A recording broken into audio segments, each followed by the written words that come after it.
Hi hello welcome to Indian media. నేను రాకేష్. తెలంగాణ రాష్ట్రంలో స్థానిక సంస్థల ఎన్నికలకు సంబంధించిన విషయంలో చాలా వర్గ పోరాటాలు అన్నీ జరిగినాయి. తెలంగాణలో ఎట్టి పరిస్థితుల్లో సార్వత్రిక ఎన్నికల తర్వాత స్థానిక సంస్థల ఎన్నికలు ఎప్పుడైతే జరుగుతాయి అనుకుంటున్నాం, దాదాపు 1 year నుండి ఎప్పుడో జరగాల్సినటువంటి సర్పంచ్ ఎలక్షన్స్ అవన్నీ ఆగిపోయినాయి.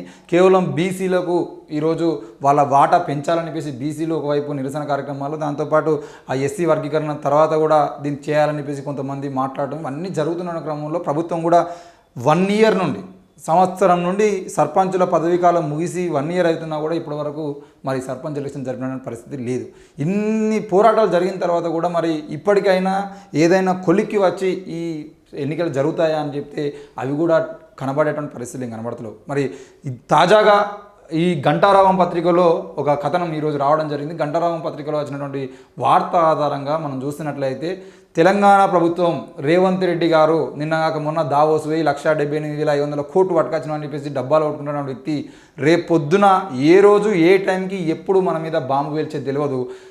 మన స్థానిక సంస్థల ఎన్నికలు సర్పంచ్ ఎలక్షన్స్కి కనుక నోటిఫికేషన్ ఇచ్చేది ఉంటే మీరు కలలుగా అంటున్నటువంటి రేషన్ కార్డులు కానీ, ఇందిరమ్మ ఇండ్లు కానీ, రైతు భరోసా కానీ, ఇందిరమ్మ పేరు కింద ఇందిరమ్మ ఆత్మీయ భరోసా కానీ వీటన్నిటికి సంబంధించిన విషయంలో ఏ పథకానికి కూడా ఇక నోటిఫికేషన్ కానీ ఆ పథకాలు అమలు చేసేటువంటి అవకాశం కానీ ఏమీ లేకుండా పోయేటువంటి అవకాశాలు అయితే వాళ్ళు చూస్తున్నట్టుగా చూస్తూ ఉన్నాం. ఇక చూడండి, ఎన్నికలకు పోతే ఏది ఉండదు. రేషన్ కార్డులు ఇందిరమ్మ ఇళ్ళ దుకాణం బంద్.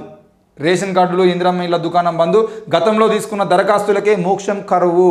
దాదాపుగా 4 నెలలు 5 నెలలు అవుతూ ఉంది. రాష్ట్ర వ్యాప్తంగా మొత్తం వీళ్ళు చేసుకున్న ప్రచారం ఏదైతుందో ఆ ప్రచారం మొత్తం కొన్ని వేల కోట్లు ఖర్చు చేసి, దానికోసం 100 కోట్లు ఖర్చు చేసారు ప్రచారానికే. ప్రజాపాలనలో అప్లై చేసుకోండి. హైదరాబాద్లో ఏ మెట్రో రైలుకు ఆ పిల్లర్ చూసినా మెట్రోలో పిల్లర్లు అన్నిటికీ ప్రజాపాలన దరఖాస్తు చేసుకోండి అని చెప్పేసి వాటి కోసం కోట్ల రూపాయలు ఖర్చు చేసారు. మరి గతంలో తీసుకున్నటువంటి దరఖాస్తుకి ఇప్పటి వరకు మోక్షం లేదు. పింఛన్ల కోసం కానీ, రేషన్ కార్డుల కోసం కానీ, ఇండ్ల కోసం కానీ, ఇంకా స్థానికంగా వాళ్ళకు ఉండేటువంటి సమస్యలకు సంబంధించిన విషయంలో తీసుకున్నటువంటి దరఖాస్తులు మొత్తం కుప్పలు ఎక్కడెక్కడ ఎంఆర్ఓ ఆఫీసులలో కట్టలు కట్టి ఆడ మంచిగా మూల పెట్టారు తప్ప వాటిని ముట్టుకుని వదిలేడు. ఇకపోతే తాజా ఆర్జీలు అటక మీదకే అనే అభిప్రాయాలు. గ్రామ సభల్లో ప్రజల నుంచి నిరసనల వెల్లువ. గ్రామ సభల్లో నిరసన వెల్లువ కాదు, బీఆర్ఎస్ పార్టీ ఎమ్మెల్యే అయినటువంటి పాడి కౌశిక్ రెడ్డి లాంటి వాళ్ళ మీద కోడిగుడ్లతో కూడా దాడి చేసినటువంటి పరిస్థితి. అంటే రాజకీయ పార్టీల ఎత్తుగడ ఇది. కేవలం మా పార్టీల గురించే డిస్కషన్ జరగాలి కానీ రావాల్సినటువంటి వాటా గురించి మిగతా వాటి గురించి డిస్కషన్ జరగద్దని వీళ్ళు కాంగ్రెస్ వాళ్ళు వాళ్ళ మీద దాడి చేయించడం, వాళ్ళు ఆ బీజేపీ బీఆర్ఎస్ వాళ్ళు కలిసి గ్రామ సభలు జరపకుండా చూసుకోవడం, పోలీసులను అడ్డం పెడితే పోలీసులను ఎందుకు అడ్డం పెడుతున్నారని మాట్లాడడం, ఇవన్నీ జరుగుతున్నాయి అనేది ఏంది అని అంటే మీరు అడగాల్సిన ముచ్చట అడగకండి రాబాయ్. మీరు చర్చ ఏం చేయాలి? బీజేపీ, కాంగ్రెస్, బీఆర్ఎస్ ఈ మూడు పార్టీల గురించి మాట్లాడుకోవాలి. ఈ చిన్న చిత్తగా ముచ్చట్లు చేసేవాడు ఎవడన్నా ఉండేదంటే వాడు రాజకీయంగా వాడు లీడర్ కావాలి. ఇక్కడ గొడవ చేసి నేను లీడర్ను ఈ గ్రామానికి 2 సార్లు గ్రామ సభల్లో లీడర్ అయ్యి అంటే లొల్లి చేసిన అయితే లీడర్ అయితే రేపు సర్పంచ్ ఎలక్షన్లో వాడు చెప్పినందుకు 10 ఓట్లు పడతాయి. లేదంటే వాడే సర్పంచ్ నిలబడితే వాని వెనకాల ఈయన మొన్న చాలా కష్టపడ్డాడు, మన ఊరు సమస్య మీద బాగా పోరాటం చేసిండని చెప్పేసి ఆయన పెద్ద లీడర్గా అనుకొని ఆయన నిలబెడతారు. ఆయన 5 ఏళ్ళు చేసేది ఏముండదు. కాంగ్రెస్ పార్టీ అయినా, బీఆర్ఎస్ పార్టీ అయినా, ఏ బీజేపీ పార్టీ వచ్చేది అంటే ఏముండదు మొత్తానికి. కాబట్టి అధికారుల నిలదీతలు, నేతలకు ప్రశ్నలు. ఫిబ్రవరిలో పంచాయతీ ఎన్నికలంటూ ప్రచారం. అధికారుల నిలదీతలు అంటే అధికారులు ఏం చేస్తారు భయ్? నాకు అర్థం కాదు. అధికారులను నిలదీస్తున్నారు, అధికారులను కట్టేస్తారు, అధికారులను రూమ్లో వేసి తాళం పెడతారు. అధికారులు ఏం చెప్తారు? రేవంత్ రెడ్డి ఏం చెప్తే అది చేస్తాడు. రేవంత్ రెడ్డి నిధులు ఇయ్యడు, ఇక్కడ బిల్లులు పాస్ కావు. అది అక్కడ ఆయన చెట్లు పెట్టండి ఈ నెల మొత్తం చెట్లు పెట్టండి కేసీఆర్ చెప్తే చెట్లు వీఆర్ఓలు కానీ, కార్యదర్శులు కానీ, ఎంఆర్ఓలు కానీ, ఎంపీడీఓలు కానీ వీళ్ళందరూ పోయి చెట్లు పెట్టాలి, నీళ్ళు వేయాలి, ఫోటోలు దిగాలి, ఆఫీసర్లకు పంపాలి. వీళ్ళ పనే పైనుండి చెప్పినటువంటి దాన్ని ఫాలో కావడం. అధికారులు చేసేది ఏముంటుంది? మరి ఆ అధికారులు నీది ఏమవుతుంది? మా పింఛన్ వస్తలే నువ్వు అధికారిని అడిగితే ఏమవుతుంది? నువ్వు ఓటేసేటప్పుడు అరే నీ ఎమ్మెల్యే గాడు ఎవడైతే నీ ఊరికి వచ్చిండో అని నిలబెట్టి మరి మాకు ఊర్లో ఇంతమందికి రాలేదురా పింఛన్లు, వీళ్ళకి పింఛన్లు రావాలి, కేసీఆర్ పాలనలో పింఛన్లు ఇవ్వలేకపోయింది, మీరు ఇస్తారా అని చెప్పేసి గల్లబట్టి అడగండి. ఎమ్మెల్యే ఇంటికి పోండి 100 మంది కలిసి.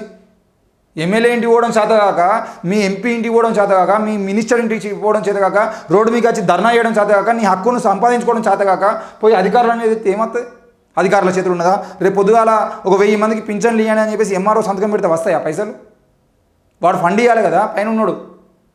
ఈరోజు అధికారుల నిలదీతలు, నేతల ప్రశ్న. నేతలు ఏందండి? నేతలు బొమ్మలు.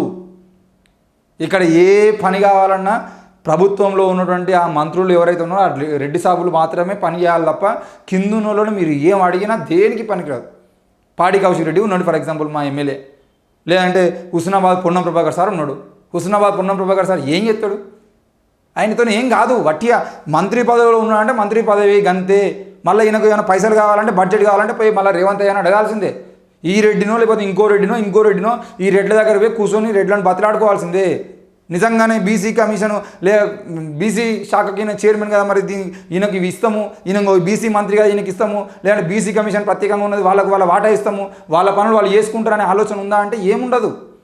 బీసీ కమిషన్ చైర్మన్ అయినా, బీసీ కార్పొరేషన్ చైర్మన్ అయినా, బీసీ మంత్రి అయినా, బీసీ శాఖకు ఉన్నటువంటి అధికారులైనా ఎవరైనా మళ్ళీ రెడ్ల దగ్గరికి పోవాల్సిందే. సార్ మా స్కూళ్ళకు బిల్డింగ్లు సార్ మా స్కూళ్ళలో పింఛన్లు సార్, మా స్కూల్ పురాణ బట్టలు సార్, లేదంటే మా ఈ కులం వాళ్ళకి ప్రత్యేక వాటా సార్, ఇంకా ఈ కులం వాళ్ళ అధికారం వీళ్ళు ఈ కులం వాళ్ళ కోసం ప్రత్యేకంగా ఇవి కావాలి సార్ అని అడుక్కోవడం తప్ప మన దగ్గర ఏం లేదు.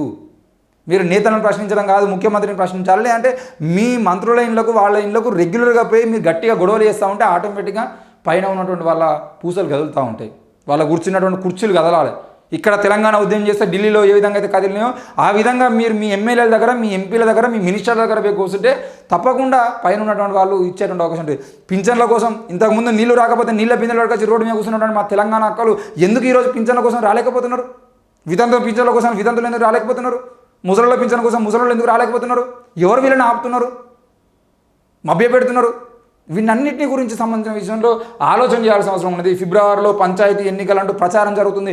ప్రచారం జరగడం కాదు, ఈ ప్రచారం పేరుతో ఊర్లలో ఉన్న వాళ్ళందరినీ హడావిడి చేస్తూ ఉన్నారు.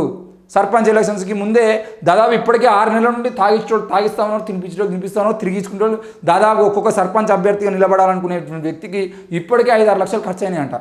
నాకు చాలామంది ఫోన్ చేసి చెప్తా ఉంటారు, అన్న అది ఎప్పుడు వస్తుంది అన్న, ఏందా అన్న అంటే, ఎందుకన్నా అంటే, అన్న ఈ తిరగలేక తిప్పుకోలేక వానికి వీనికి తాగలేక ఊళ్ళో ఏమైనా పండగ అయితే, ఊళ్ళో ఏమైనా సంబరం అయితే వినాయక చవితి నుండి ఇస్తారట ఒక్కొక్కరు చందాలు ఇచ్చుడు, కార్యక్రమాలు ఓడు, పుట్టినరోజు ఫంక్షన్లకు ఓడు, దానికి దీనికి సావులకు దీనికి దినాలకు అని చెప్పేసి ఉన్న పైసలు మొత్తం పడతాను ఇంక ఎలక్షన్స్ వస్తలేవు అని చెప్పేసి, ఎలక్షన్స్ రాకముందే 6 నెలల కాలంలోనే ఇప్పటికీ 5 లక్షలు అయిపోయినాయని చెప్పేసి నల్గొండ జిల్లాకు సంబంధించిన ఒక మిత్రుడు బాధపడతా ఉన్నాడు.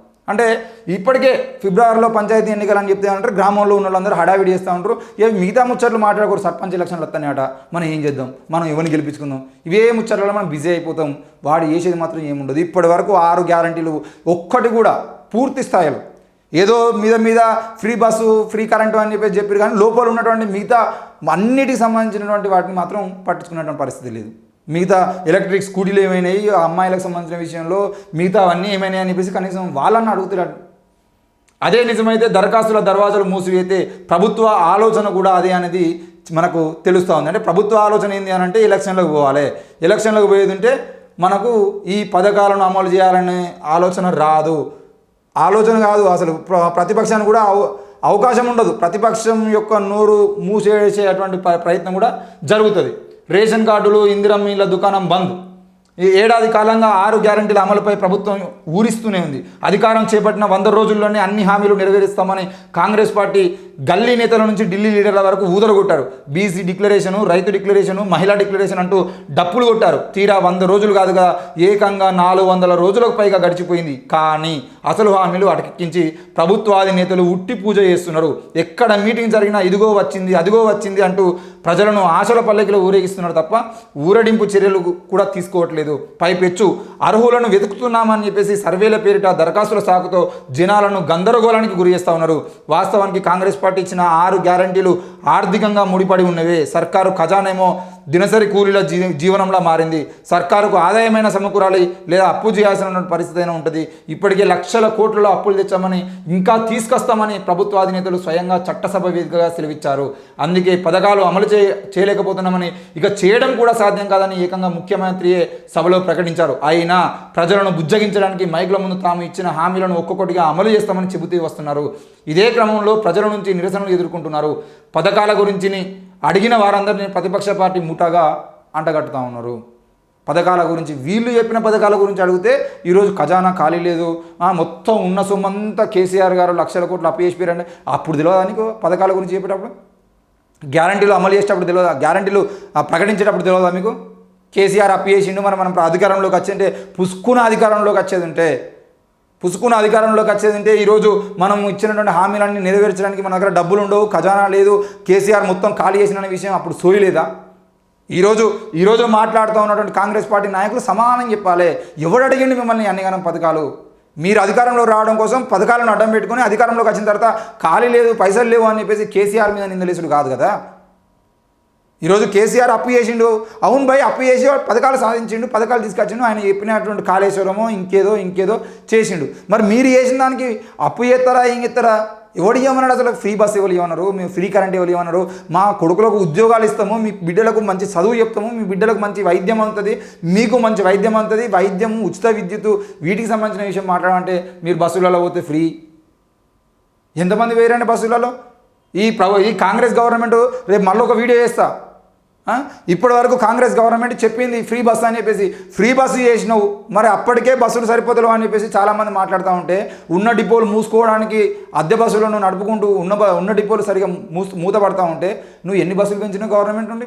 ఎంతమంది డ్రైవర్లను తీసుకున్నావు? ఎంతమందికి ఉపాధి కల్పించినావు? ఈరోజు ఉన్న బస్సులన్నీ ప్రైవేట్ బస్సులే కదా, గవర్నమెంట్ బస్సులేవి.